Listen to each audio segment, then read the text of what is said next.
And all the time, God is good. Hallelujah. Purihin po ang Panginoon. Tonight is the last Saturday of the month of January. Amen. Hallelujah. God has been so good that He has carried us all through this month. Amen. Whatever we have been through this month, we declare, amen, and we continue to declare that God is good. Amen. Hallelujah. Pray po ang Panginoon. Batiin niyo po mga kapatid ay yung mga katabi. Amen. Kung mayroon kayong katabi. Hallelujah.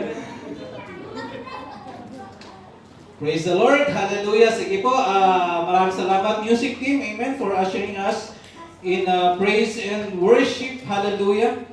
That in every seasons of our lives, amen, maaari man magbago ang seasons ng ating buhay. At anumang season ng buhay ano man ang season mo ngayon, mga kapatid, amen, there is one thing that remains constant. Amen? Whether you are in a season, okay. Ano bang season meron ka ngayon, mga kapatid?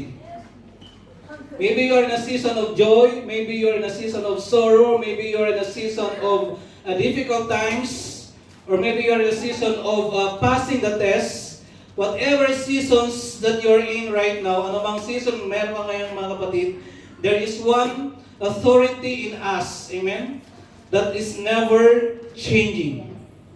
Amen? And that is the authority of God's Word. Tonight, papag-aralan po natin, mga kapatid, ang one of the very familiar verse. Amen? At alam ko po na hindi po ito bago sa atin lahat. Amen? So can we all stand, church? Hallelujah.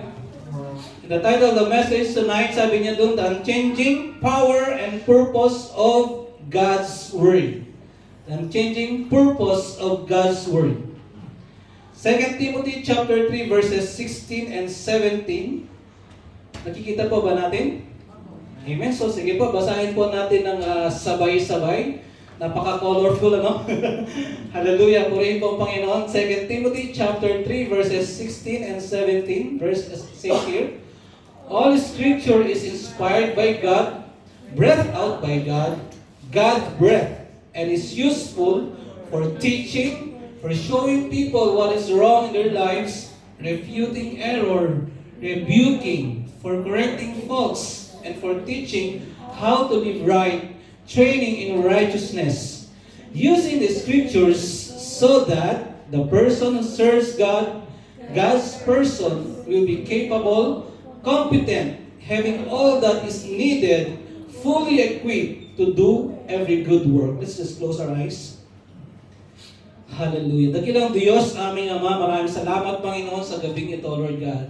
Purihin ka, Ama, dakilain ka, Panginoon. Tunay nga, O Diyos, karapat-dapat ka, Lord God, itaas, itanghal, Panginoon, sa aming kalagitnaan, Panginoon. Salamat, O God, Lord, sa iyong presensya, Panginoon, sa aming kalagitnaan sa gabi ito, Panginoon. O the glory belongs to you, Panginoon. Lord, as we study your word tonight, Panginoon, decrease me, that your name alone will be increased in our midst, Panginoon. Bless your people, even as they receive your word tonight, O God. We pray that it's the Holy Spirit who will God speak to each and every one of us tonight, Panginoon. We thank you, God. We bless you. Saturate this place of the Lord with your mighty presence in our midst, Panginoon. We thank you, God. In Jesus' name we pray. Amen and amen. So please all be seated, church. Hallelujah. And the title of the message says, The Unchanging Purpose of God's Word. Amen. So we live in a time where many voices claim truth. Sino dito ang nag-scroll ng social media? Amen? We live in a time where there's so many voices that claims truth. So whether culture or whether opinions. At minsan po, maging ating feelings. But as I've said a while ago, God has given us one final authority. And that is the very Word of God. Amen. Paul writes this to Timothy, his young protege. Ano ba yung protege? Protege. A young apprentice, sa madaling salita. Sa Tagalog po, yung younger disciple mo. Amen. So si Timothy is a younger protege or apprentice ni Paul. 2 Timothy chapter 3 verses 1 to 15, makikita po natin doon bakit po sinabi ni Apostle Paul na in-encourage niya si Timothy going through the difficult times. He remind him where to stand firm in times of difficult times. At sinabi niya po doon ni Apostle Paul, na ito yung sinabi niya in verses 3 to 16. Pag uwi po natin, basahin po natin yung 2 Timothy chapter 3 verses 1 to 15. Bakit po ina-encourage ni Apostle Paul si Timothy with regards to this particular verse. Amen. So, sige po, basahin po natin sa Tagalog. Ito yung sinabi niya sa Tagalog. Ang lahat ng mga kasulatan ay hininga ng Diyos. Ano ba ibig sabihin pag sinabing hininga? Ako po ngayon ay nagsasalita. At kapag ako ay nagsasalita, ibig sabihin, there is an air, and as I speak forth, there is a words that is coming out of my breath. So sabi niya doon, ang lahat ng mga kasulatan ay hininga ng Diyos at mapapakinabangan. Amen. So take note of the words, mapapakinabangan. So this will be the key words tonight for us, church, as we go through these 4 main points. Sabi niya doon, ito po ay mapapakinabangan sa pagtuturo, sa pagsaway, pagtutuwid, at pagsasanay sa katuwiran, upang ang lingkod ng Diyos ay maging karapat-dapat at lubusang maihanda sa lahat ng mabubuting gawa. Amen? So, sabi niya doon, the Word of God is breathed out by God.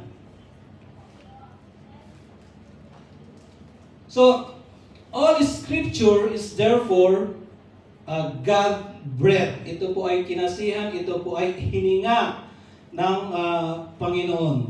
So the Bible is not just history or a kind of literature, or it's not just a kind of a collection of stories, fables, myth, or it's merely a human idea but about God. But it says here that the Word of God, it came from God Himself. Paano po nangyari yun?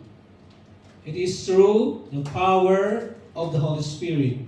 God revealed His person and plan to a certain believers who wrote down His message for His people. In 2 Peter chapter 1 verse 20, ano pang sabi niya doon? Chapter 1 verses 20-21, wala dyan. Knowing this first, that no prophecy of Scripture, or is the Word of God, is of any private interpretation. For prophecy never came by the will of man. The Scripture never came by the will of men. But holy men of God spoke as they were moved by the Holy Spirit.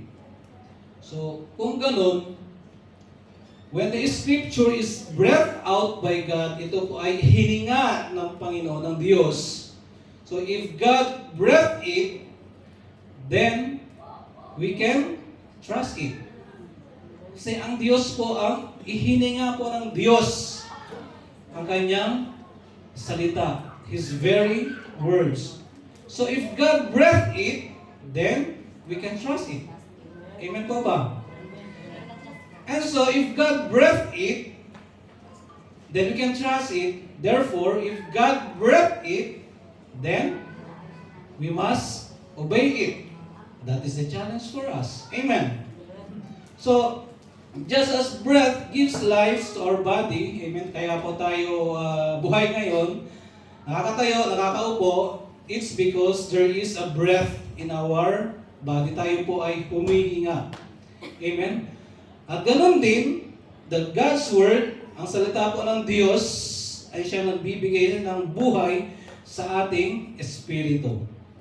Amen. So ngayon, ano yung apat na kagamit, apat na gamit o layunin ng salita ng Panginoon? Amen. Whatever seasons of your life you're in right now, church, God's Word serves its purpose for every believers. Ano sa po sabi niya doon? Isa po sa purpose o sa layunin, amen, ng salita ng Panginoon ay ang pagtuturo. Amen? So, ito po ay isa sa layunin ng salita ng Panginoon, ang pagtuturo. So, and through the Word of God, tayo po ay natuturuan. Amen? Sino dito yung you've been in the church pero hindi ka pa naturuan? Baka matagal ka sa church pero hindi ka natuturuan. Wala naman siguro, di ba? Wala naman. Kasi tayo lahat po ay natuturuan. Amen? So, one of the very purpose or layunin ng God's Word is for us to be taught. Tayo po ay natuturuan. It reveals God's truth. Whenever we're being taught, it answers life big questions. Ano yung mga malalaking katanungan sa buhay? Who is God? It is in the church, it is in the Bible that we learn who is God. It is in the Bible, it's in the Word of God that we learn who is Jesus. Why God created man? Have you ever asked yourself, mga kapatid, natanong po ba natin ang ating sarili, what on earth am I here for? Natanong na ba natin doon sa ating sarili? Bakit ba ako nandito? Bakit ba ako nandito sa Fujairah ngayon? Bakit hindi sa Dubai? Bakit hindi sa Abu Dhabi? Bakit hindi sa New Zealand or Australia? Amen?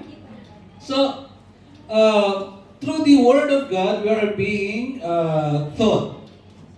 And we build the very foundation of our life we need. Amen? So, meron po tayong ongoing ngayon na, ano po tawag dyan mga kapatid? Empowerment classes. Amen? Ito po ay ang ating mga disciples ay nagtuturo, amen, sa ating mga kapatid na medyo matagal sa mananampalataya or bago pa, wherever they are in their seasons of life, sila po ay tinuturuan. Amen? Bakit sila kailangan turuan? Because the very Word of God says here that we need to, Matthew chapter 28, we need to teach. Amen? And that, bakit ba kailangan nating magturo? It says there, God's Word shows us what is right. Amen? And minsan po, there comes a time na akala natin tama yung ginagawa natin. Ay, hindi, tama to. Huwag na yung idea niya. Okay, tama to. But when you go at the Bible, what does the Bible says when it comes to these situations? Ito yung season ng life mo. Ito yung situation mo ngayon. What does the Bible tells about it? So it says there that God's Word shows us what is right. Psalms 119 verse 105, sabi niya doon, Your Word is a lamp for my feet and a light for my path. Gusto ko yung translation expanded Bible. Maganda yung ano niya. Mayroon siyang additional na kaliwanagan. So, sabi niya doon, the Word of God shows us what is right and how to live well. Paano pala kung tayo po ay sumemplang? Hindi naman maiwasan yun. Minsan sumesemplang tayo. Even in a very simple, minsan sa desisyon. Diba? Malaman na lang natin ang mali yung desisyon ko. Hindi pala tama. That's why we are being taught, amen, one of the purpose of God's Word is that tayo po ay tinuturuan. Amen? Tayo po ay tinuturuan ng kung ano ang tama. And when we fall apart in His will, sa kalooban ng Diyos sa ating buhay, ano po yung mangyayari? We fall apart. We get sidetracked. Tayo po ay na-sidetrack. Whether by sin or by wrong decisions. So ano po mangyayari sa atin? Bilang isang Kristiyano. Doon na po papasok mga kapatid yung tinatawag na rebuking. Amen? So tinuturuan po tayo, nalaman natin kung ano yung tama. And yet, we fall apart. We get sidetracked. Ngayon, kung tayo po ay na-sidetrack, we go against the will of God in our lives. Point number 2, ano po yung sabi niya doon? Ano po sis? Yung point number 2, sabi niya doon, when we fall apart in His will in our lives, we are being reproved. Tayo po ay nasasaway. Sino dito yung mga tatay na? May mga anak.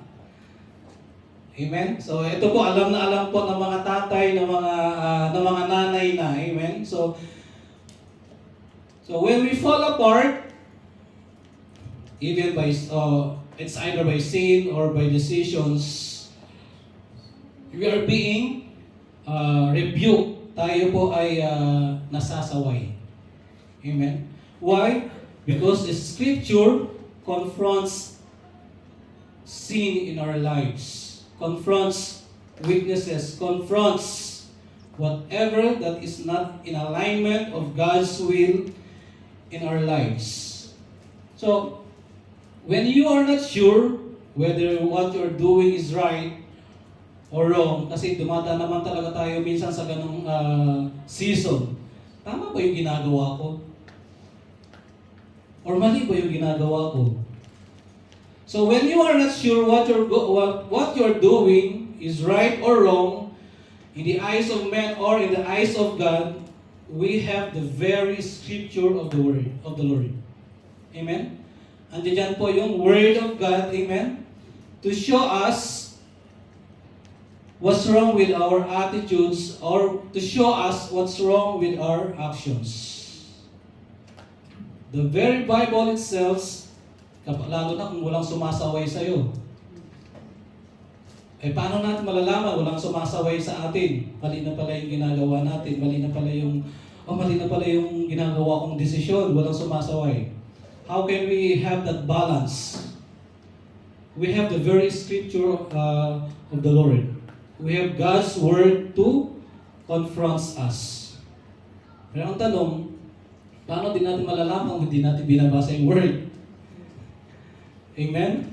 So, di talaga natin malalaman, lalo kung hindi natin binabasa. So, but the thing here is that we are being reproved, we are being rebuked, tayo po ay nasasaway, not to condemn us, but to correct us. Amen po ba? Pag tayo po, alam dito si Sivin, I believe po na kapag sinasaway si Sivin, hindi po nangangahulugan nun na kapag sinaway ng kanyang magulang, ay kinokondemn yung bata. But rather, the child is being corrected. Pinapakita po ng magulang na anak, hindi yan tama. Amen? So it shows us what is wrong with our attitudes and actions. That's why, when we are being reproved, we are being rebuked, tayo po ay sinasaway, it shows us what is wrong. But not to condemn you, but to correct you. Correct you and I. Hebrews chapter 4 verse 12, sabi niya po doon, sino makamemorize dito? Hebrews chapter 4 verse 12. It's a wonderful, it's a napakagandang verse ito. Sabi niya doon, for God's word is alive and working, active, powerful, effective, and is sharper than double-edged sword. It cuts all the way into us, where the soul and spirit are joined, to the center of our joints and bones. Penetrates until it divides even soul, spirit, joints, and marrow, and judges, discerns the thoughts, ideas, and feelings, attitudes, intentions in our hearts. It means that God's word, amen, it judges the intentions and the attitude or the feelings of our hearts. It's the word of God. Sapagkat ang salita ng Diyos ay buhay, mabisa at higit na matalas kaysa alinmang tabak. Amen? Sino dito ang nakahawak na ng taba?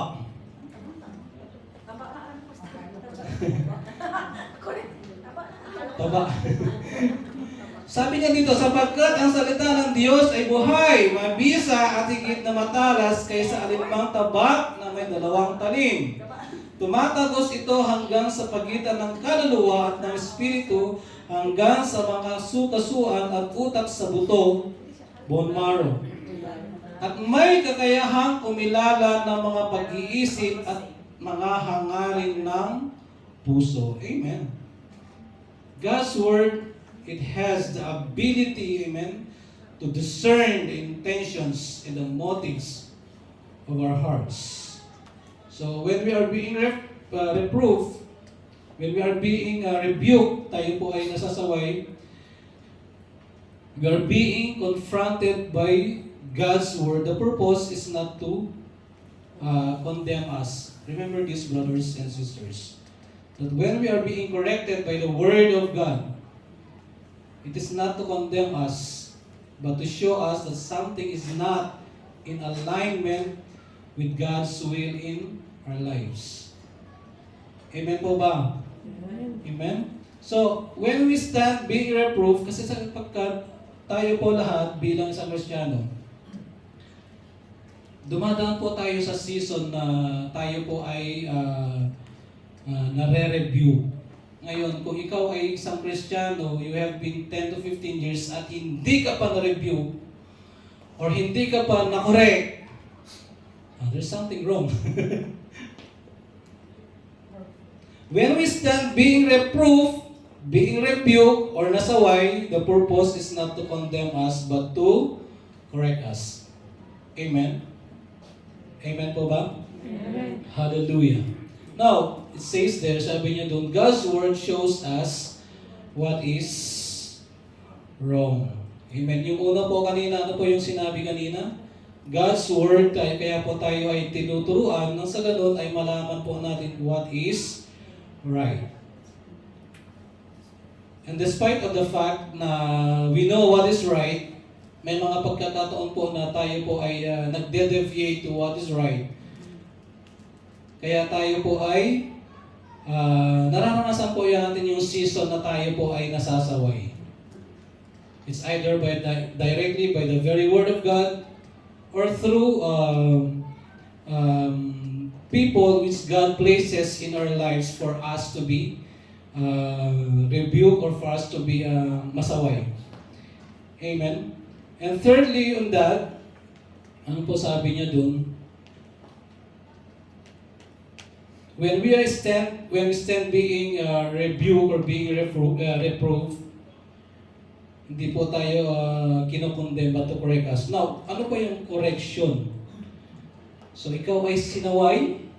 Ngayon, ano yung correction? Next slide, please. Ano po sabi niyo doon? Correction. So, doon muna tayo number 3. Gusto na natin number 4 lahat. So, number 3. Tapos na tayo pagka. So, number 3, sabi niya doon, for the Word of God is useful for correcting.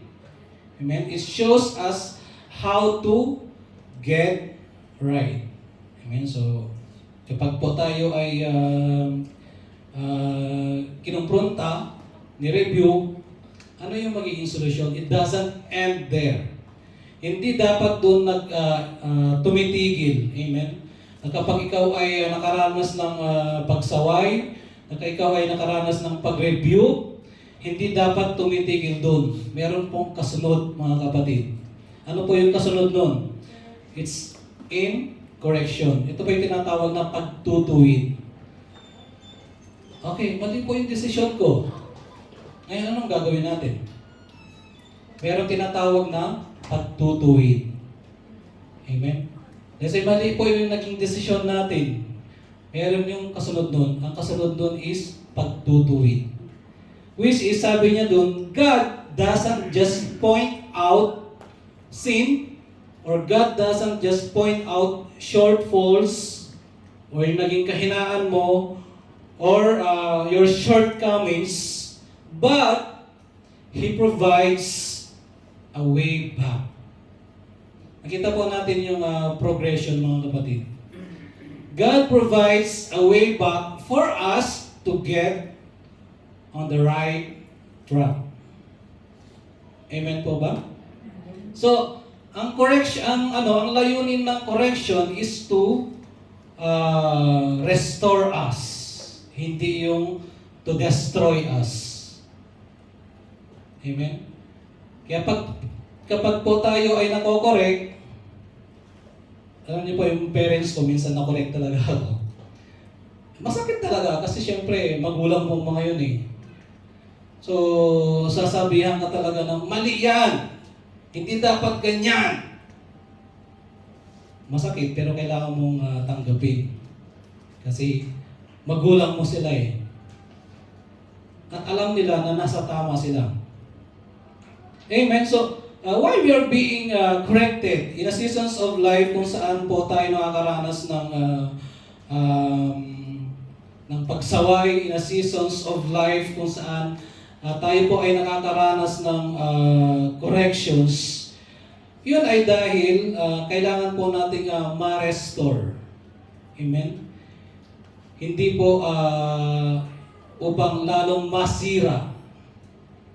Kaya ang layunin po kapag tayo po ay dumadaan sa season kung saan tayo po ay nako-correct, ang layunin doon ay nang sa ganun tayo po ay bumalik sa kung ano yung nararapat, kung ano yung tama. Restore us, to restore us, and not to destroy us. Amen po ba? God's Word shows us how to get right. So nakita natin yung progression kanina.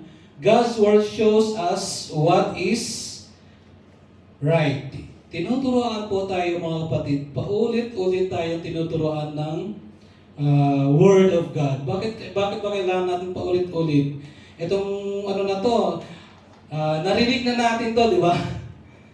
We have heard this. Ngunit bakit po kailangan ituro sa atin ng paulit-ulit? Dahil minsan tayo po ay madaling makalimot.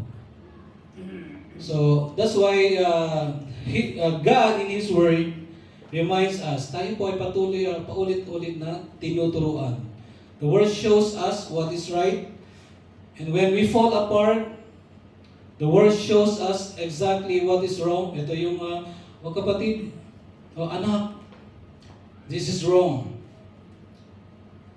And when we are in that season kung saan tayo po ay nagkamali, kung saan tayo po ay kailangan masaway, then it is the Bible serves its very purpose to correct us. It helps us how to get right.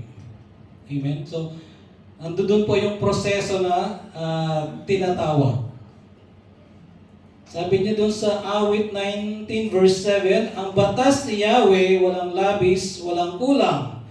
Ito'y nagbibigay sa tao ng panibagong kalakasan. Amen? Psalms 19 verse 7, the law of the Lord is perfect, reviving the soul. Ang mga tuntunin ni Yahweh, ang pagkakatiwalaan, nagbibigay ng talino sa payak na isipan. Amen. So, dito po mga kapatid, ito ay nagbibigay sa tao ng panibagong kalakasan. That's whenever we get corrected. The Word of God shows us the way how to get it right. I don't know what seasons you are in right now. Maybe you are in a season of tayo po ay yung tinuturuan, or tayo po ay nasasaway, or tayo po ay nako-correct. But remember the very purpose, when we are corrected, and when we are corrected, the very aim of that is to restore us. Nang sa ganun, we will be able to walk in the newness of righteousness. Sa kabanalan kay Kristo. Maraming boses mga kapatid. There are so many voices that claims. Amen. Truth. In fact, even dito sa area na to, in rebuking and correcting, which voice do we hear? Anong boses yung naririnig natin? Importante rin anong boses po yung naririnig natin. Tama ba yung boses na ating naririnig? Amen? So, babalik at babalik pa rin po tayo sa Word of God. The very scriptures which are having a final authority in our lives. Amen? So, ano po yung una? God's Word shows us what is right. Amen? Tinuturo po sa atin kung ano po yung tama. Pangalawa, God's Word teaches us or shows us what is wrong. Amen? And the next one, God's Word shows us how to get right. Amen? Malinaw po ba yung pagkakaiba? Especially number 2 and 3. Maaari natin pwedeng pagpalitin to eh. Yung number 2 and 3. Yung pagsaway at pagtutuwid. Magkaiba yun mga kapatid.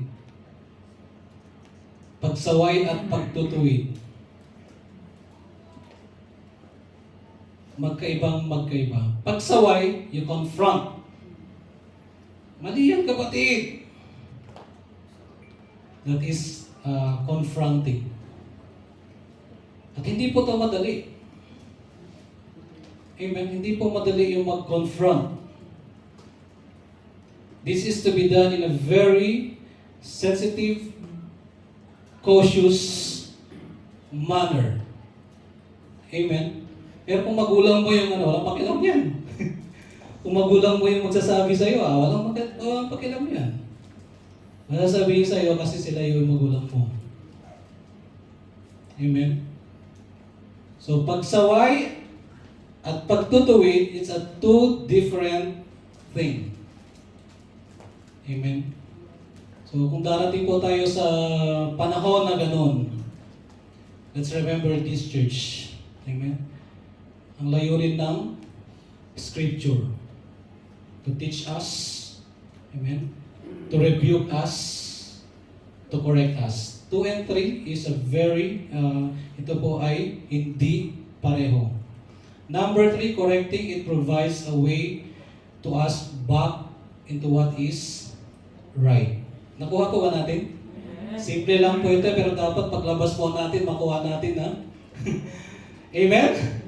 Hallelujah. God is good. All the time. And all the time, God is good. So when we are corrected and restored, we are ready to walk in righteousness for His glory. Amen. When we are being corrected and restored, we are ready to walk again in righteousness for His glory. Kaya dito na po pumapasok po yung tinatawag na training in righteousness. Amen.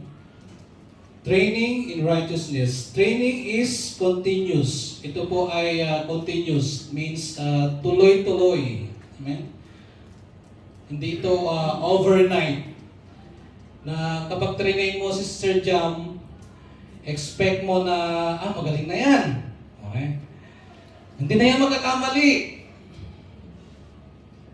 Nakita mo, mali yung word doon. So, training is continuous. Amen? But don't expect it to be overnight. Tuloy-tuloy. Kung paano yung isang atleta ay patuloy na nagte-train daily. Ganyan din po sa atin that we must train spiritually through the Word of God. Amen?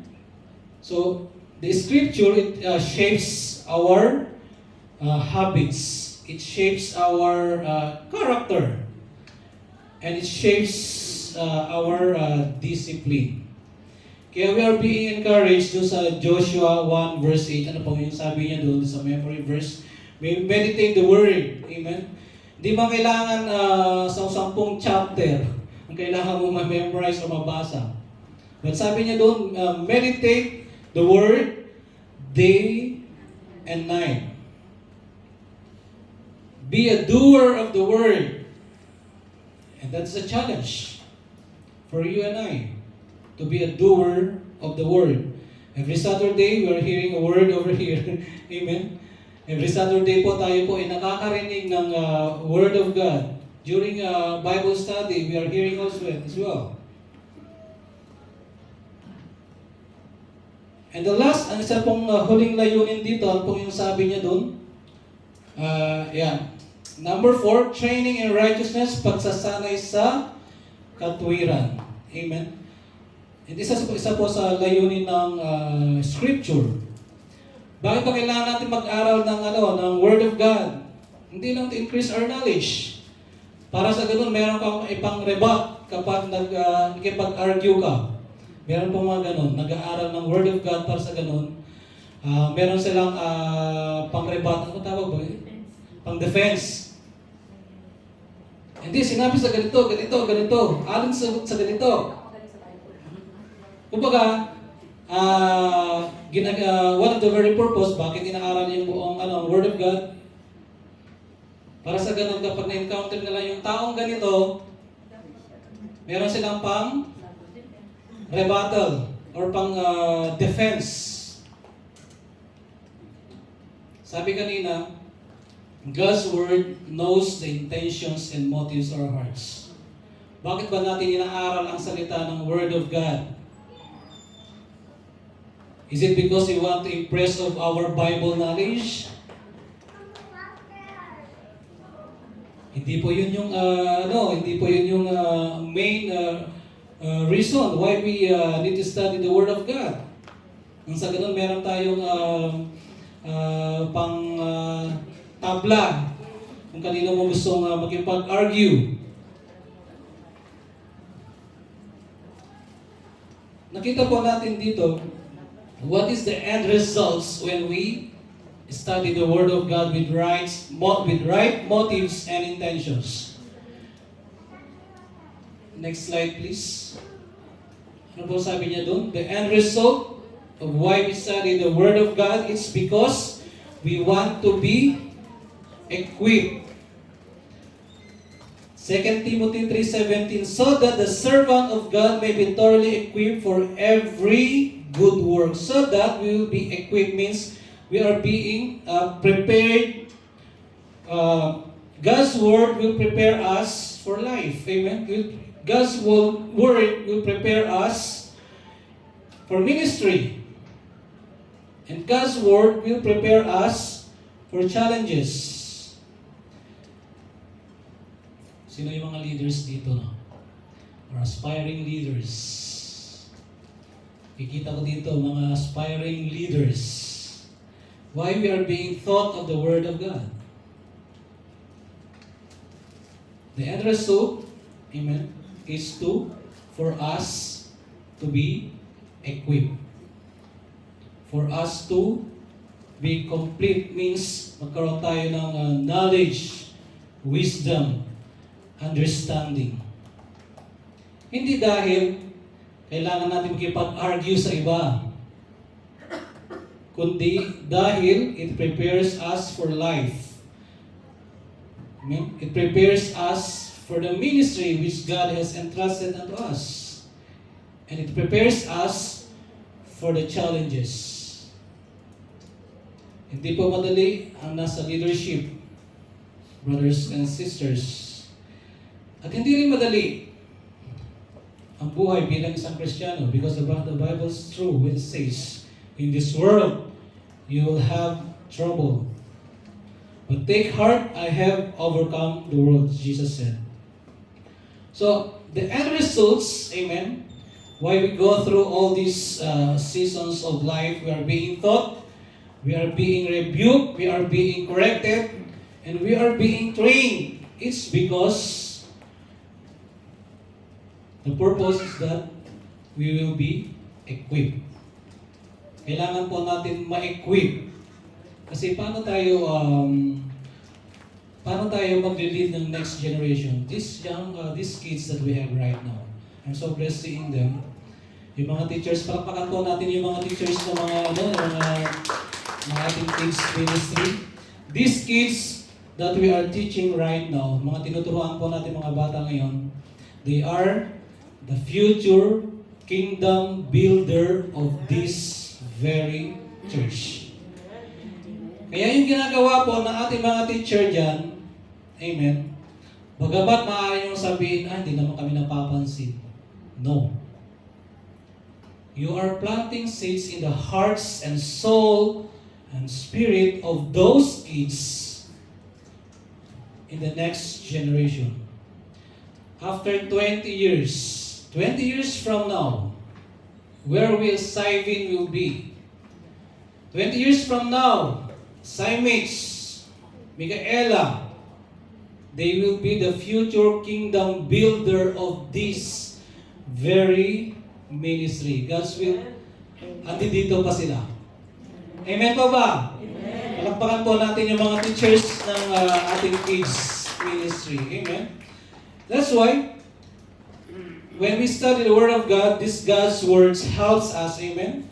So we are being taught, we are being corrected, we are being rebuked, we are being trained in order for us to be complete and strengthened. Sabi niya doon, we are being strengthened in our faith. And lastly, it leads us to do good. Not just for ourselves, but it will be extended to others. And to the next generation. Amen po? Amen. Hallelujah. Nasa conclusion na tayo. Pray po, Panginoon. So ano yung apat? The word, God's word shows us what is right. What is wrong? What is wrong? How to get right. How to stay right. And how to stay right. Let's remember this, church. Darating po yung oras. Masasabi po natin sa very simple. And yet, the implications to us right now is heavy. Ito po yung summary. Hallelujah. Purihin po ang Panginoon. So, in conclusion, ano po yung sabi niya doon? In conclusion, the Scripture is our final authority God has given us. We have to build our life on it. Amen? Let's build our life on the very Scripture. Maraming boses po ang nag-claim they claim to be true. But there is only one truth which has the final authority in our lives, and that is the very Word of God. And our take home right now, amen? Let's have this take home, church. To value, amen? To trust on the very Word of God. And to live by the Word of God. Not to live with the standard of this world. Not to live with what this world could offer to us. But to live by the Word of God. Can we just all stand, church? Hallelujah.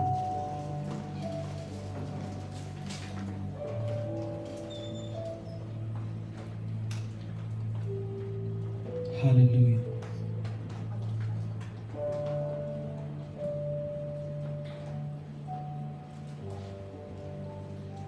Can we just close our eyes and come to the Lord, church, in prayer?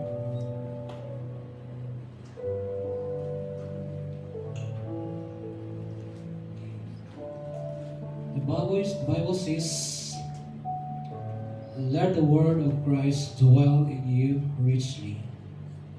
And this is a challenge for you and I, church,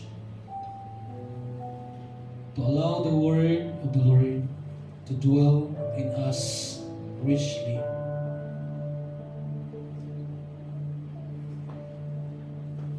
In whatever season of our lives, the Word of God has the final authority in our lives.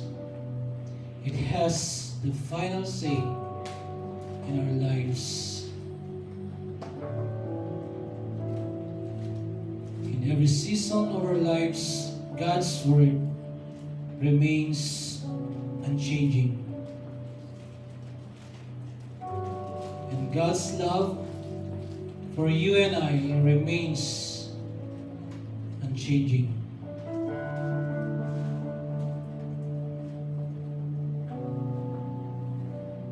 Let's surrender ourselves to the Lord right now, church. Hallelujah. Let's thank God for His Word. Let's appreciate Him for His Word that guides us every day of our lives. Let's appreciate God through the Holy Spirit for reminding us tonight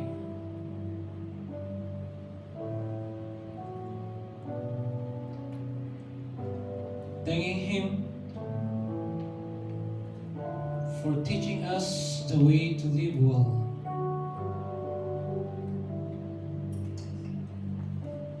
And whenever we gone wrong, God is providing us a way back to Him to get on the right track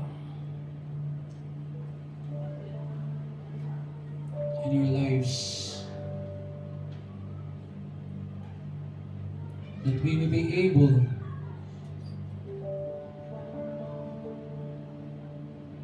to be trained once again and walk in the newness of life, of righteousness in our lives. He's a God who never leave us nor forsake